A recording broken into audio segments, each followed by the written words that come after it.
चलिए,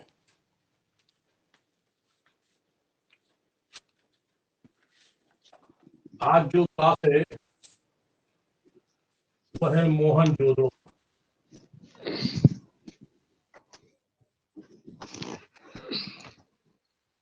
मोहनजोदड़ो खोज 1922। खोजकर्ता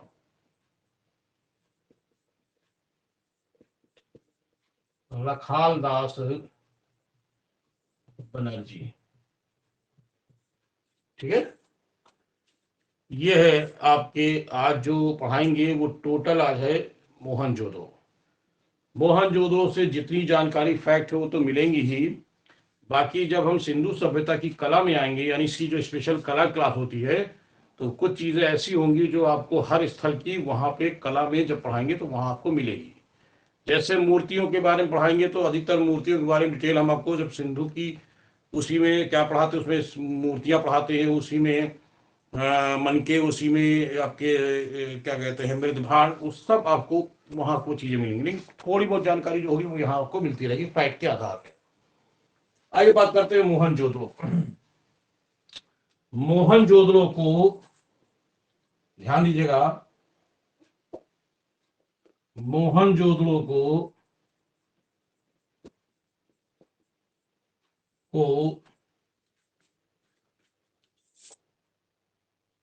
प्रेतों का टीला, क्या कहते हैं इसको, प्रेतों या मृतकों का क्या कहते हैं, टीला कहते हैं।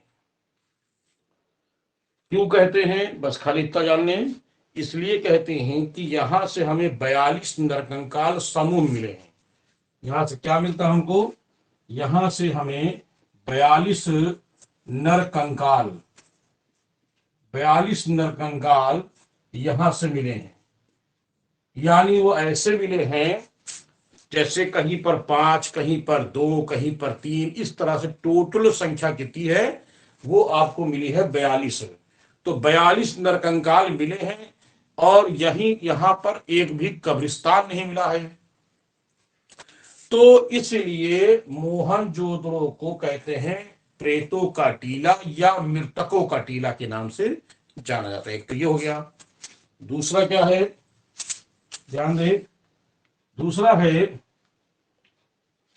या कह सकते हैं कि मोहनजोदड़ो को सिंध का बाग, क्या कहते हैं इसको, सिंध का बाग।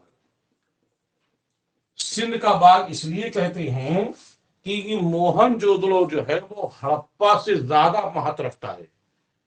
क्यों क्यों महत्व रखता है, क्योंकि ये स्थल जो है वो सिंधु नदी के किनारे मिला है। एक तो ये बात है। दूसरी बात ये है कि मोहनजोदड़ो से वो मेन चीजें मिली हैं, जो बड़ी बड़ी चीजें मिली हैं, जिसका महत्व अधिक हो जाता है। इसीलिए ये सिंध, और सिंध में का बाग इसलिए भी कहते हैं क्योंकि ये मूल नदी है, बाकी सब सहायक नदियां हैं। तो बस आपको मेन बातें याद रखना है कि मोहनजोदड़ो को प्रेतों या मृतकों का टीला या सिंध का बाग के नाम से जाना जाता है। ठीक है, अब आइए आगे देखते हैं। मोहनजोदड़ो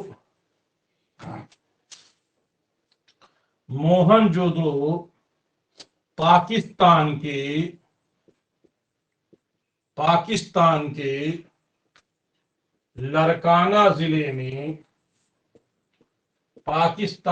लरकाना जिले में सिंधु नदी के दाहिने तट पर स्थित था। मोहनजोदड़ो क्या है, मैंने बताया पाकिस्तान के लरकाना जिले में सिंधु नदी के दाहिने तट पर यह स्थित था।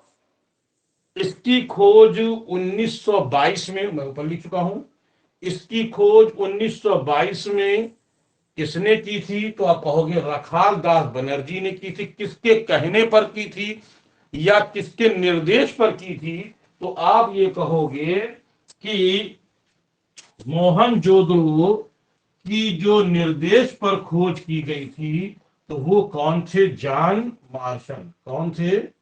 John Marshall. ठीक है, तो यानी जॉन मार्शल, इनका संबंध इनसे जुड़ा है। दूसरे कौन है? रखाल दास बनर्जी का संबंध जुड़ा है। रखाल दास बनर्जी का संबंध जुड़ा है।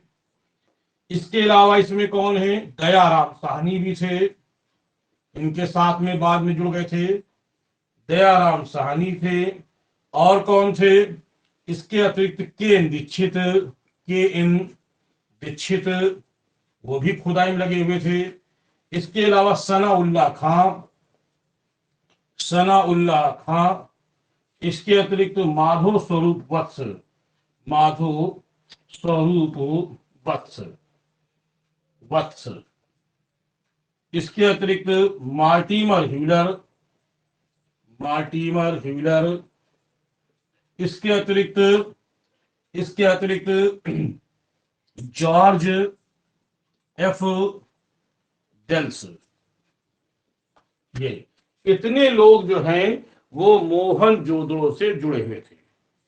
ध्यान दीजिएगा, जॉन मार्शल ने क्या दिया था? निर्देश दिया था। रखाल दास बनर्जी ने खोजा था। ठीक है, और दयाराम साहनी और यहां तक कि के दीक्षित, सनाउल्लाह खां, माधो स्वरूप, ये सब सहायक थे। ये सब सहायक के रूप में काम किया था। और मार्टिमर व्हीलर ने 1950 में, ध्यान देना, मार्टिमर, इसको मैं मिटा देता हूं, थोड़ा क्लियर हो जाएगा। ठीक है,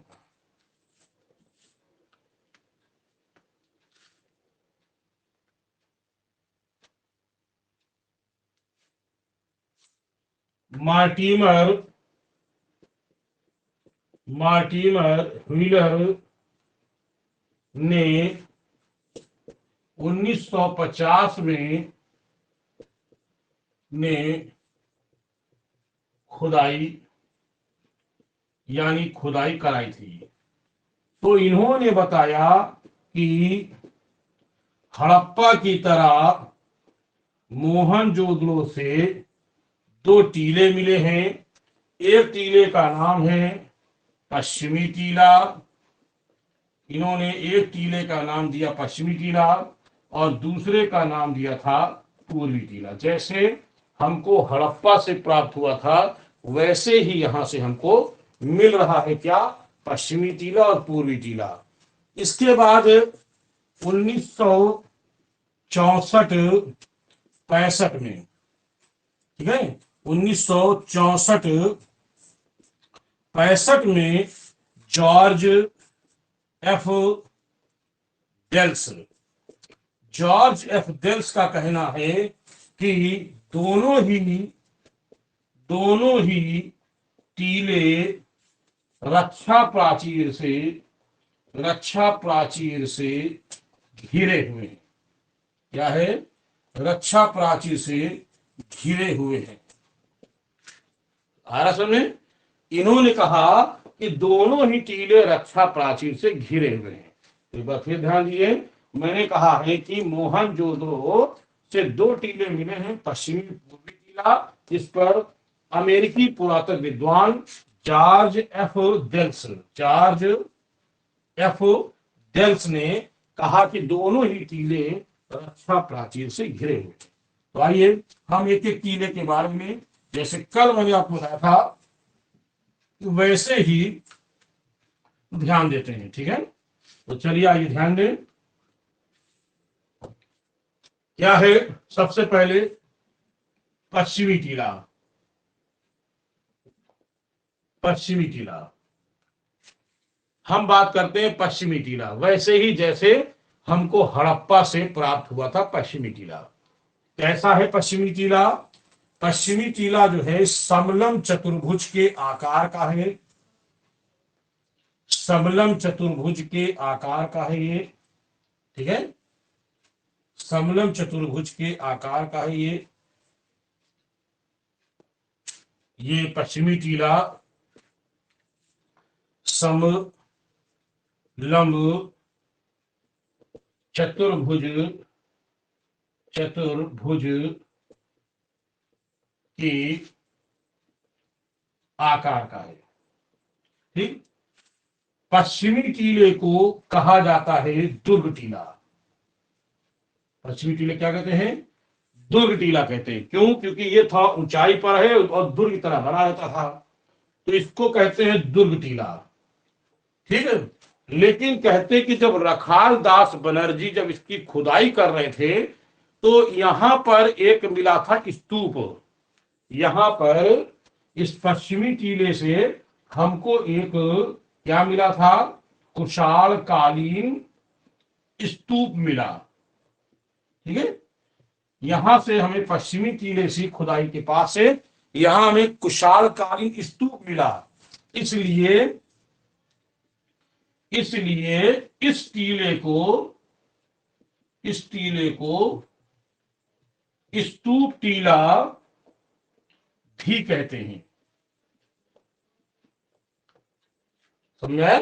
इसलिए इस टीले को स्तूप टीले के नाम से भी जाना जाता है। तो ध्यान रखिएगा, स्तूप टीला हमको कहां से मिला है तो कहेंगे मोहनजोदड़ो।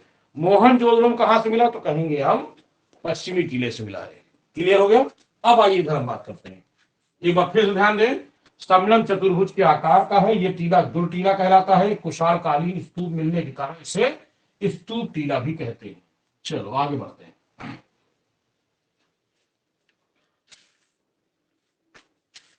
इस टीले के चारों ओर मैंने कल बताया था रक्षा प्राचीर की जाती है। रक्षा प्राचीर की गई है। और रक्षा प्राचीर का मैं पहले बता चुका हूं, किसके लिए? बाढ़ से सुरक्षा के लिए। मैं कल बताया था आपको, बाढ़ से सुरक्षा के लिए रक्षा प्राचीर बनाते थे। इसके अतिरिक्त मैंने कल बताया था आपको, इस तरह से बुर्ज होम मिलता है। इस तरह से क्या मिलते हैं? बुर्ज होम। ठीक है। इस तरह से हमें बुर्ज होम, ये क्या है? ये मैंने आपको बताया था बुर्ज होम है। और बुर्ज होम इसलिए बनाते थे, काहे के लिए? वाह्य आक्रमण से बचने के लिए निर्मित किए जाते थे। यानी वाह्य आक्रमण से बचने के लिए इस तरह के बुर्ज होम बनाए जाते थे। यहां क्लियर होगा।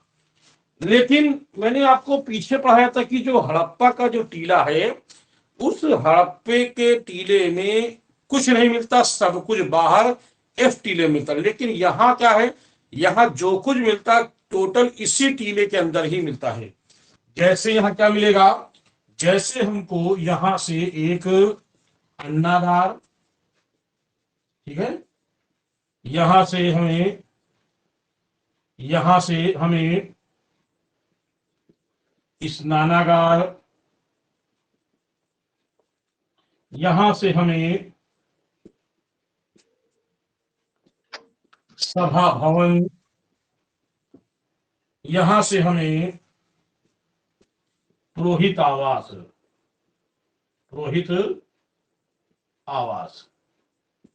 ये चीजें मिलती हैं इस टीले के अंदर। एक बार फिर ध्यान दें, मैंने कहा इस टीले के अंदर क्या क्या मिलता है? अन्नागार मिलता है, स्नानागार मिलता है, सभा भवन मिलता है और पुरोहित आवास मिलता है। ये आपका पश्चिमी टीला है। अब आइए एक एक टीले पर थोड़ा सा ध्यान दें। सबसे पहले हम लोग बात करते हैं, स्नानागार की बात करते हैं। तो मोहनजोदड़ो का स्नानागार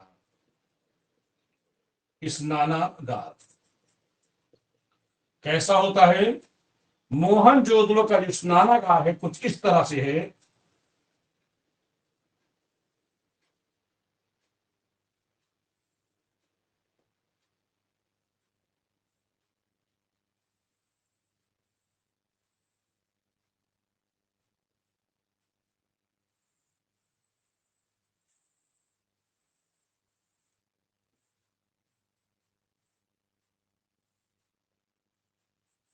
ये इस तरह से स्नानागार है।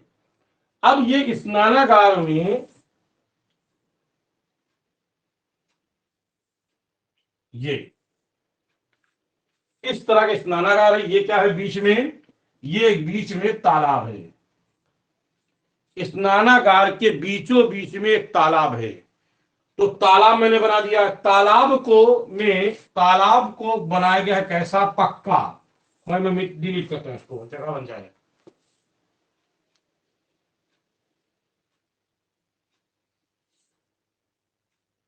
ठीक है, इसको पक्की ईंटों से बनाया गया है, जिसमें जिसमें जिसमें जिप्सम जिप्सम और प्लस बिटुमिन।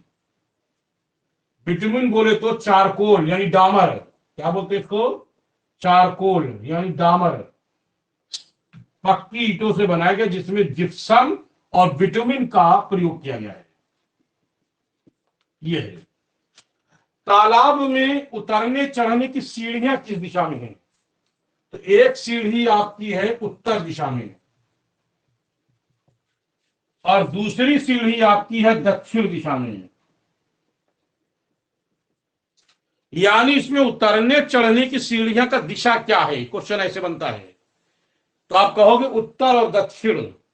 उत्तर की ओर कितने इसमें स्टेप हैं, तो याद रखिएगा 1 2 3 4 5 6 7 8 9 10।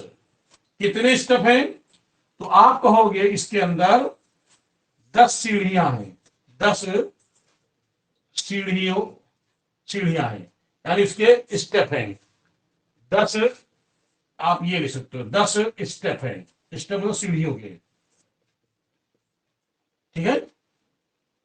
नहीं 9 है, सॉरी एक कम इसमें, इसमें 9 है। नीचे वाले में 10 है। कितने हैं, 1 2 3 4 5 6 7 8 9 10।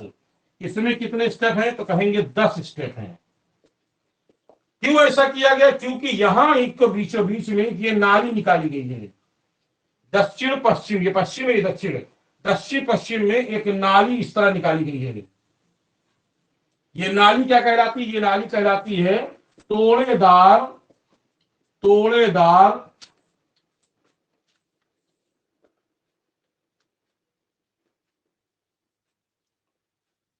क्या कहलाती है, तोड़ेदार मेहराब वाली नाली। और इसके पूर्व दिशा में, ये पूर्व है, इसके पूर्व दिशा में ये क्या है, कुआं है। इसके पूर्व दिशा में क्या है, कुआं है। कुएं से पानी डाला जाता है। लोग उत्तर दक्षिण दिशा से आते हैं, नहाते हैं।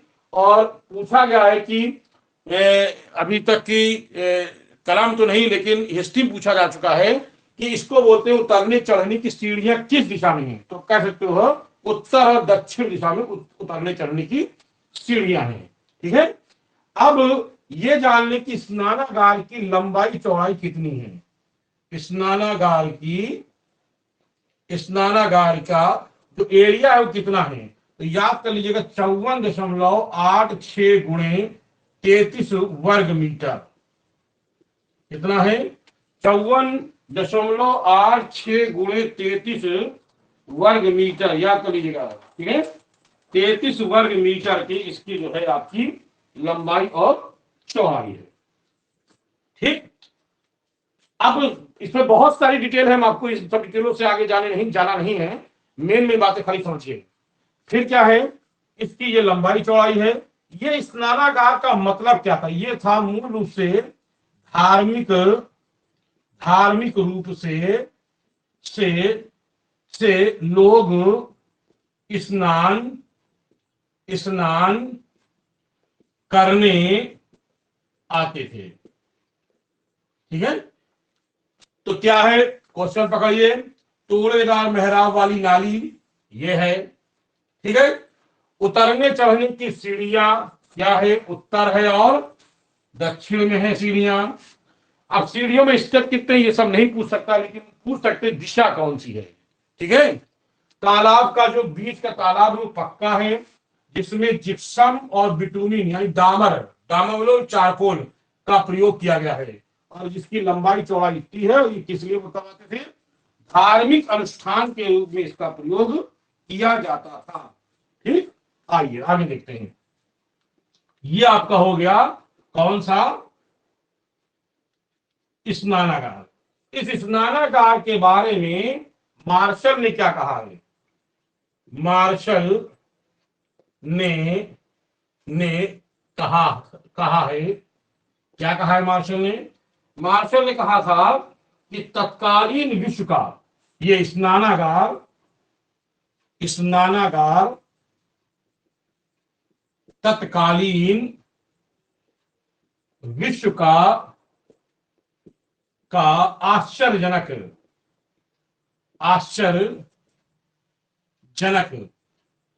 क्या है? आश्चर्यजनक है। ये बात किसने कही है? मार्शल ने कहा है। किसके लेकर के? स्नानागार को लेकर कहा है कि स्नानागार तत्कालीन विश्व का आश्चर्यजनक है। ध्यान रखिएगा। चलिए आगे हम लोग बढ़ते हैं। अगला इसके बाद आपका है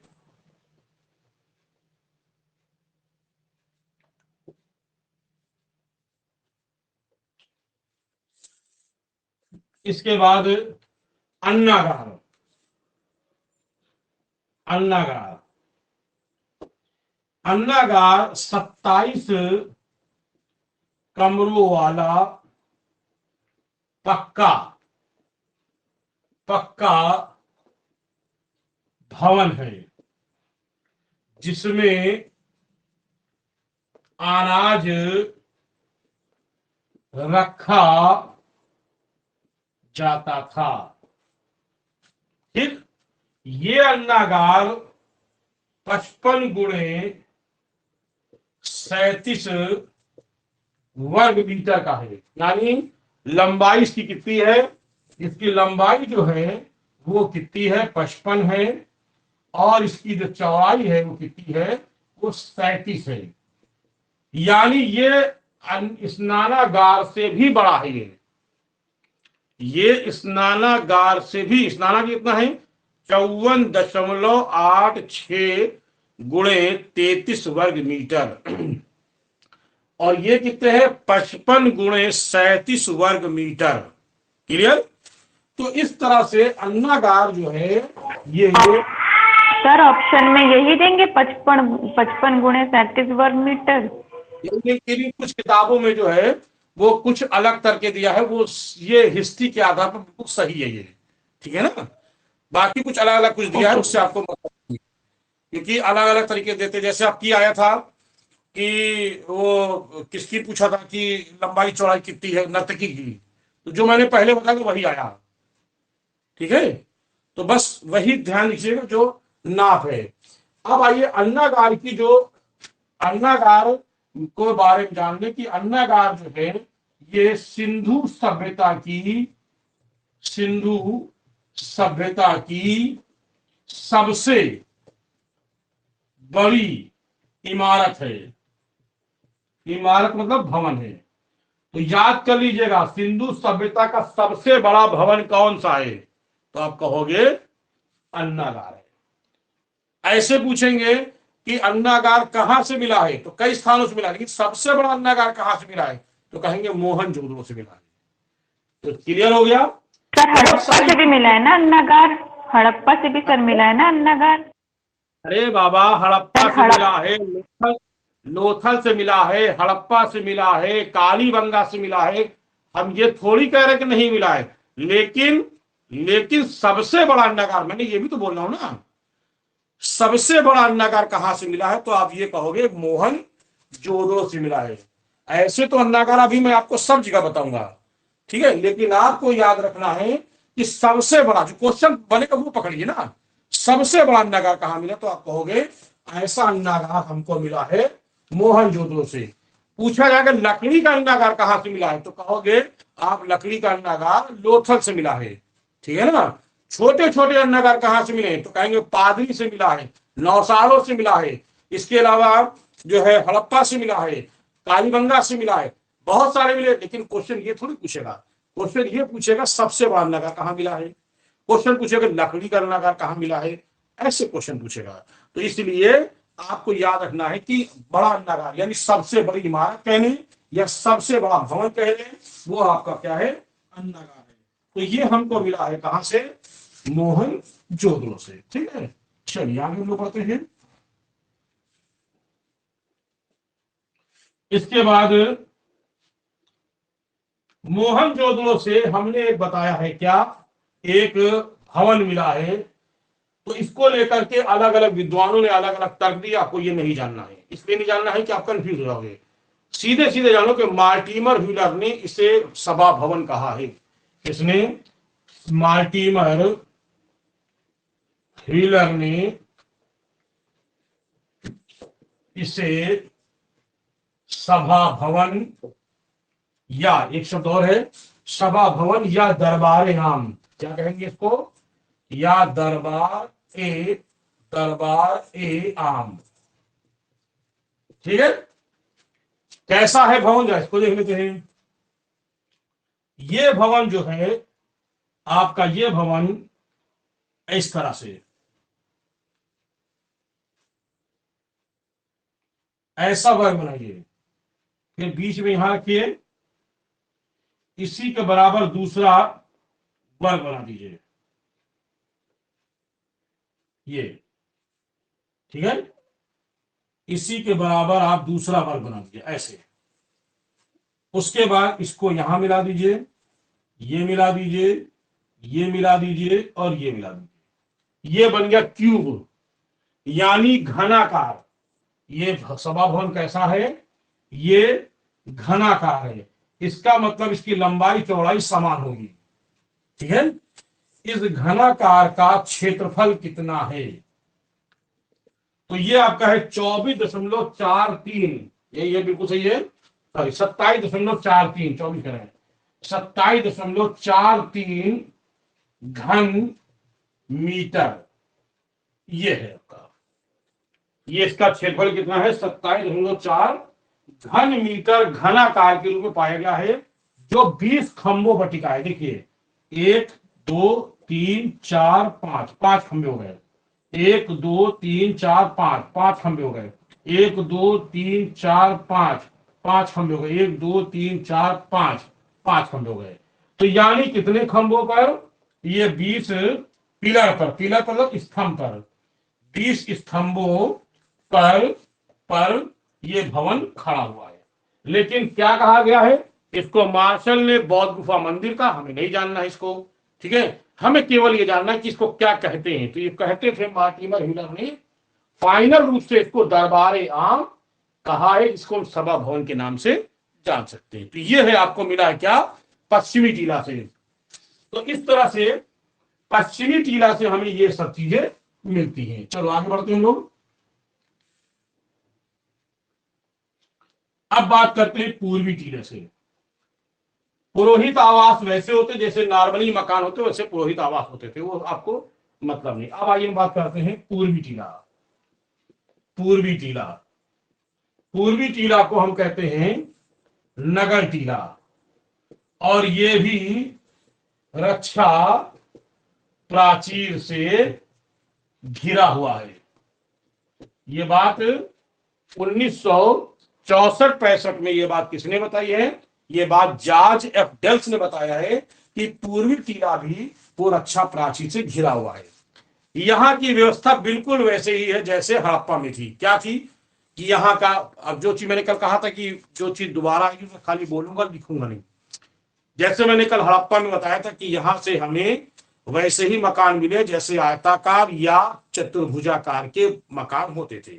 मकान के बीचों बीच में आंगन होता था, बाकी जो है इसके द्वार जो है वो गली की ओर खुलते थे, सड़क की ओर नाली होती थी, कुआं होता था, शौचालय होता था, रसोई घर होता था। ये सारी व्यवस्था वैसे ही होती जैसे हड़प्पा में होती थी, और जो सड़कें होती थी वो समकोण पर काटती थी, बिल्कुल वैसे जैसे हड़प्पा में होती थी। लेकिन मोहनजोदड़ो से, ध्यान रखिएगा, मोहनजोदड़ो से सबसे बड़ी सड़क मिली है जो 9.1 मीटर चौड़ी है। ध्यान देना, यानी सबसे बड़ी सड़क हमें कहां से मिली है, तो आप कहोगे मोहनजोदड़ो से हमें सबसे बड़ी सड़क प्राप्त हुई, जो 9.3 मीटर की 3 मीटर की चौड़ी होती थी। या गलियां जो होती थी, गली 9.1, जो गलियां होती थी वो 3 मीटर की होती थी। तो ध्यान रखिएगा, इनकी जो गलियां होती थी, गली होती थी 3 मीटर चौड़ी, और जो सड़क होती थी सबसे बड़ी चौड़ी सड़क, वो 9.1 मीटर चौड़ी सड़क होती थी। इस तरह से मोहनजोदड़ो की नगर व्यवस्था बिल्कुल वैसे ही थी जैसा कि मैंने आपको पीछे बताया। क्लियर हो गया? बिल्कुल वैसे ही जैसे हड़प्पा मैंने आपको पीछे बताया था। अब आइए देखें हड़प्पा और मोहनजोदड़ो, हड़प्पा और मोहनजोदड़ो दोनों नदी द्वारा 400, एक दूसरे से 483 किलोमीटर की दूरी पर है। कितने हैं? नदी द्वारा 483 किलोमीटर की दूरी पर स्थित है। क्लियर हो गया? चलो आगे बढ़ते हैं। हड़प्पा और मोहनजोदड़ो से हमें बहुत सारी चीजें मिली हैं, जैसे यहां से हमको एक मोहर मिली है। क्या मिली है? यहां से हमको एक मोहर मिली, मोहर। उस मोहर मोहर मिली, ऐसी मोहर को क्या कहते हैं? शिव की आकृति वाली मोहर। ठीक है, शिव की आकृति वाली मोहर। ठीक है, पशुपति शिव, क्या कह सकते हैं? पशुपति शिव की आकृति वाली मोहर। कुछ ऐसे मान लीजिए इस तरह से एक हमको मोहर मिली। ये इस मोहर के बीचों बीच में एक इस तरह से एक मानव का एक चित्र बना हुआ है। ठीक है, एक हाथ इसका ये, एक हाथ इसका ये। यहां पर दो हिरण हैं, 1 2 3 4 5 6 7, 7 अक्षरों का लेख है। 7 अक्षरों का ऊपर क्या है? लेख है। ठीक है, 7 अक्षरों का एक लेख है। अब क्या करना है? क्वेश्चन पूछेगा कि इसमें दाहिने और बाएं कितने पशु हैं। तो जो हाथ जिसमें होता है उसी तरह दिखता है। तो ये आपका है बायां हाथ, तो सॉरी दाहिना हाथ। आपको दाहिना हाथ याद रखना है, जिधर से लिखोगे वही दाहिना है। दाहिना याद रखिएगा, यानी राइट, यानी राइट हैंड। और ये वाला आपको बायां, बायां हाथ। अब इसमें क्वेश्चन कई बार पूछा गया, कई बार कला में आया है कि सिंधु सभ्यता में सिंधु सभ्यता में जो मोहनजोदड़ो से जो मोहर मिली है, पशुपति शिव वाली मोहर, उस मोहर के दाहिने और बाएं में कौन से पशु हैं? तो दाहिने तरफ, दाहिने मतलब जिसमें हम हाथ पकड़े हैं, ये पेन पकड़े, दाहिना हो गया। दाहिने साइड को आप मान ले बड़ा हाथ, ऐसे समझ लें कि ज्यादातर लोग हाथ किससे यूज करते हैं? दाहिना हाथ यूज करते हैं। तो आप दाहिने हाथ के दिमाग में याद कर लीजिए कि जो दाहिना हाथ है वो मेरा बड़ा हाथ है, और जो बड़ा हाथ है मेरा उसकी तरफ बड़े पशु, ऐसे याद रखिएगा। तो इसके तरफ दाहिने हाथ की तरफ बड़े पशु, एक इधर मान लें, एक इधर मान लें। ठीक है, तो इधर कौन सा पशु है? एक पशु हमको मिला है हाथी, और दूसरा पशु कह सकते हैं बाघ। ये दो पशु हैं दाहिने साइड में। बाएं की बात कर लेते हैं, एक ये और एक ये। ठीक है, ये क्या है? भैंसा, और ये क्या है? गेंडा। तो कितने पशु हो गए? हाथी, बाघ, भैंसा, गेंडा। और ये क्या है? ये और ये दो ये हिरण है। क्या है? ये दो हिरण, पैर के पास दो हिरण है, खंडित अवस्था में है। अब आप ये देखिए कि पूछेंगे कि यहां से कितने पशु मिले हैं, तो कहेंगे 4। सॉरी, क्वेश्चन पूछेंगे कि यहां से कुल कितने पशु मिले, कहेंगे 6। कुल कितने पशु हैं? कुल पशु कितने मिले हैं? तो 1 2 3 4 5 6, तो कितने पशु हैं? कुल 6 पशु हैं। ठीक। पशु के प्रकार, कितने प्रकार के पशु मिले हैं? तो कहेंगे 1 2 3 4 5, तो 5 प्रकार के पशु हैं और 6, कुल पशु कितने? 6 हैं। पूछ लेते हैं कितने, ऐसे अगर पूछते कितने, 6 5 4 2 ऐसे पूछेंगे। लेकिन अगर ऐसे पूछेंगे, और पूछा किस तरह, अभी तक पूछा है कि सिंधु सभ्यता से मोहनजोदड़ो की मोहर पर जो पशु मिले कौन कौन से हैं, तो 4 नाम आते हैं इनके। कौन कौन से? विकल्प में यही देते हैं, ये देते हैं हाथी बाघ, ऐसे पूछते हैं हाथी बाघ गेंडा भैंसा, ए हाथी बाघ गेंडा गाय, हाथी बाघ गेंडा सुअर, ऐसे कुछ इस तरह से विकल्प देते हैं। तो आपको याद रखना है कि हमें मोहनजोदड़ो से जो पशुपति वाली शू की मोहर मिली है, कौन से पशु किस दिशा में हैं और कितने प्रकार के पशु हैं और कुल कितने पशु मिलते हैं, ध्यान रखिएगा। ठीक है। इसी तरह से मोहनजोदड़ो से और क्या क्या चीजें मिली हैं, जरा देख लेते हैं। मोहनजोदड़ो से बाकी अभी और जब मूर्ति वूर्ति आएगी तो इसी में बताएंगे हम बाद में। इससे अन्न अन्न प्राप्त अवशेष क्या है? अन्न प्राप्त साक्ष्य यानी अवशेष क्या मिला यहां से? देखिए स्वास्तिक वाली मोहर, स्वास्तिक वाली मोहर, ठीक है ना, स्वास्तिक वाली मोहर। और क्या है? मिट्टी का बना बैल, मिट्टी का बना बैल। और क्या मिला है यहां से? और यहां मिला है सेलखड़ी का बना, सेलखड़ी पत्थर होता है, सेलखड़ी ये पत्थर होता है, सफेद रंग का होता है ये सेलखड़ी, सफेद रंग का सेलखड़ी, सेलखड़ी का बना बना कुत्ता, कुत्ता का खिलौना है ये, कुत्ता का क्या है? खिलौना। ध्यान रखिए, कुत्ते का खिलौना है। नेक्स्ट, और क्या क्या मिलता है यहां से? यहां से कांसे की नर्तकी, वो आगे बताएंगे इसके बारे में।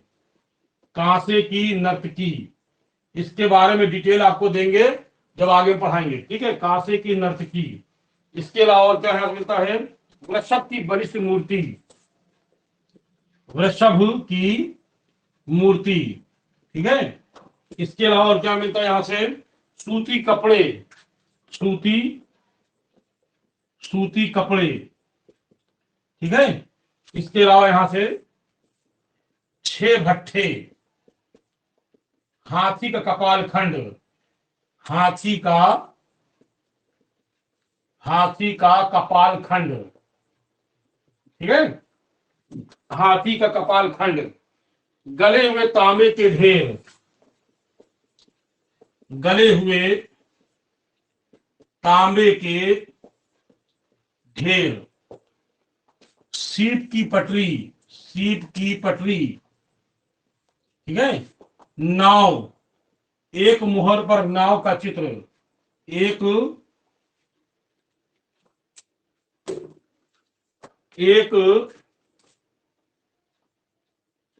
मुहर पर नाव का चित्र। ठीक है। और क्या है इसमें? सीप का पैमाना हो गया, हाँ, सीप की पटरी। इसके अलावा महाविद्यालय भवन, महाविद्यालय भवन। ठीक है, महाविद्यालय भवन। और कुएं से प्राप्त नरकंकाल, तराजू के पलड़े, पहले देख लें, तराजू के पलड़े, पलड़े। ठीक है, कुएं से प्राप्त नरकंकाल, कुएं से प्राप्त नरकंकाल, नरकंकाल। ये फैक्ट हैं। अब इनको आप जितना फैक्ट मिले आप जोड़ सकते हो। आप चाहो तो जब हम आपको सिंधु सभ्यता की कला पढ़ाएंगे स्पेशली, तो वहां पर जो चीजें आपको मिलेंगी आप यहाँ लास्ट में जोड़ सकते हो आके आप। क्योंकि वहां पर वो लेक्चर देना उचित, जैसे मैंने यहाँ कुछ नहीं बताया है, कहां से कि नर्तकी के बारे में मैंने यहाँ कुछ नहीं बताया, लेकिन वहां आपको डिटेल बताएंगे कि कहाँ है, कैसी नर्तकी, क्या क्या डिटेल है। तो ये आज आपका हो गया मोहनजोदड़ो कंप्लीट। कल पढ़ाएंगे आपको हम कालीबंगा और लोथल, दो एक साथ कल लेक्चर होगा, ठीक है। तो चलिए आज इतना हो गया। किसी कुछ कहना है, पूछना, पूछ सकता मुझसे, बताएं जल्दी से। कौन कौन है इस समय?